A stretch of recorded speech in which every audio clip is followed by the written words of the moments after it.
Are you a lurker? Do you scroll through and you look at people's pictures and you look through their comments, but you never really comment yourself?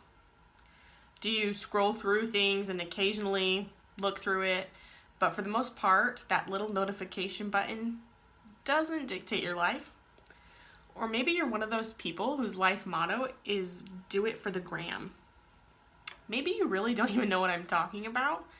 And if that's the case, let me enlighten you to the wonders of Instagram. Now, Instagram's been around since 2010, so a lot of you might already be aware of it and pretty savvy in it yourself. But today I'm going to go over some things that you may or may not already know about Instagram, and maybe you'll learn something new. We're going to go over how Instagram differs from other social media and why it's become so successful. We're also going to talk about some rules that you need to follow in order to be relevant in this venue. And the last thing we're going to talk about is how people use Instagram to market themselves. They use it as an advantage for their business. So maybe I'm getting a little bit ahead of myself, so let's go back just a little bit. Let's explain what Instagram is. Instagram is a social media app which was founded in 2010 and is mostly used from your phone. It was originally seen as unique because of its photo editing abilities or filters. This was really new in 2010. A lot of companies have since followed, and you can edit your photos on their apps as well now. But this was a new thing.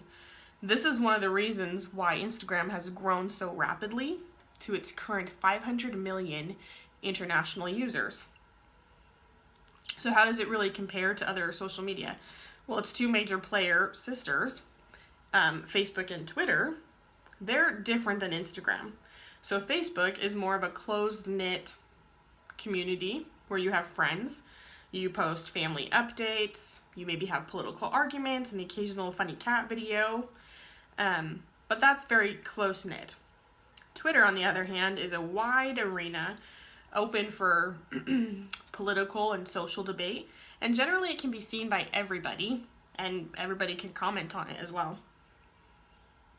Instagram, on the other hand, is solely based on photos. It's very visual because of those photo editing abilities. People have really taken to it. And you can post captions, and a lot of people do, but you don't have to. So really, Instagram users are getting a super visual look into other people's lives that they don't get on Facebook, usually, sometimes, or on Twitter. So, now that we know a little bit about Instagram and what makes it different from the other social medias, let's go over some of the rules. I have 3 rules for you if you want to be a big Instagram player. Let's go over them. Rule number 1. Make sure your photos are full of natural light and are simple with no clutter or distracting backgrounds. In fact, I'll give you an even better solid tip. Solid colored or clean textured walls as backgrounds are best if you want to achieve the Instagram look. Now, there's such a thing as an Instagram feed, and this is where all the pictures you post are organized into cute little clean squares, and your followers can tell how good you are at using Instagram within 3 seconds of looking at your feed. Let's go to rule number 2 now. Rule 2, use the same filter when you edit your photos, or at least similar ones, because in your feed, you want all of them to look like they go together. You want them to be a cohesive spread. So you should probably take photos of all of the major events in your life and the minor events, because you can even hashtag layergram them if they fit well in your feed. This leads me to rule number 3. Invest in an Instagram husband, or at least somebody similar. This term is commonly used with the app, and it means have somebody readily available to take quality photos of you by your solid colored walls, or walking your dog, or playing with your baby, or laughing candidly with your friends. Basically, if you can think of it, you should have an Instagram husband there to take a picture of it. Having all of these nicely edited photos of you doing all the things in front of your solid colored walls will give you a way to build your brand and ultimately market yourself to others. This leads me to the final point of how people use Instagram for businesses or for personal gain. One of the really neat aspects of Instagram is that it builds a community with thousands of other users out there.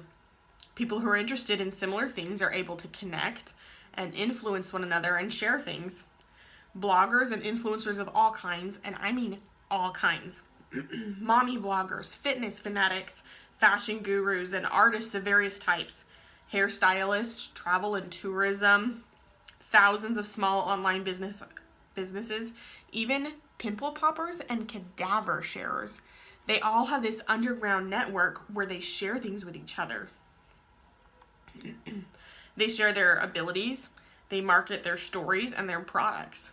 People make special accounts to show their weight loss journeys, have book clubs. People even make other accounts for their babies and their dogs so that they can tag them in their normal photos. To each their own, I suppose. Instagram in many ways has been a game changer in the social media world. Compared with other well-used social media sites, it is rapidly gaining in popularity and use. Its often perfect images are enticing and so addictive. I tried to fast from it once and I made it about a month. Its community building aspects are almost limitless, and some people actually depend on their Instagram popularity to pay their bills. I mean, this is serious stuff we're talking about here. But are there any downsides to Instagram? Maybe even dark sides to Instagram? A lot of people are starting to come forward and say so. But I guess you'll have to wait to hear about those until my persuasive speech. Thank you for watching.